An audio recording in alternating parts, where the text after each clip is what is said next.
In this video, I will be solving questions 4 and 5 on Excel skill check.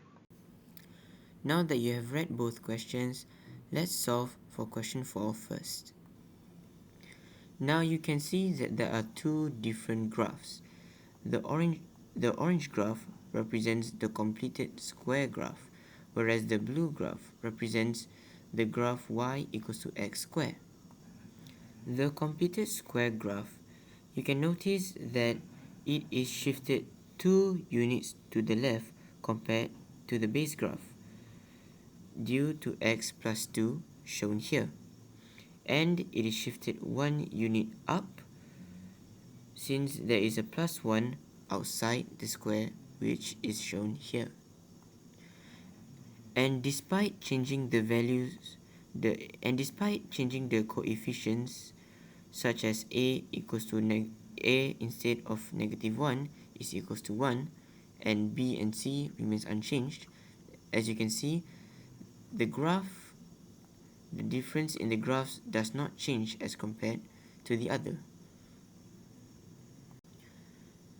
Now, as for the answer to question 5, you noticed in question 3 that the discriminant d equals to b squared minus 4ac determines the nature of the roots of this quadratic equation. Now, as is given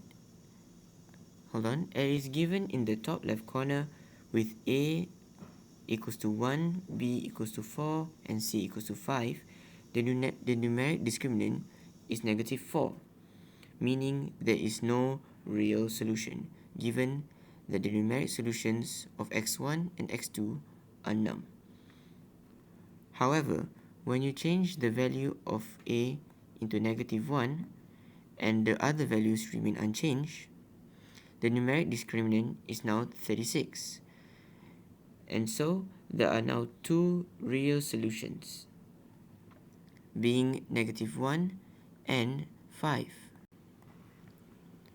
And so, what are the conclusions to question 4 and question 5?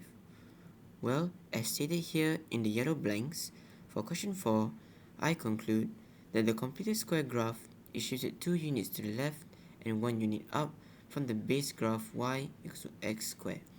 The statement is therefore dynamic.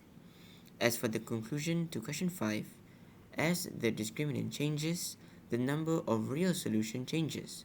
A positive discriminant gives 2 real solutions, whereas a negative discriminant gives no real solution. Thus, the statement is dynamic.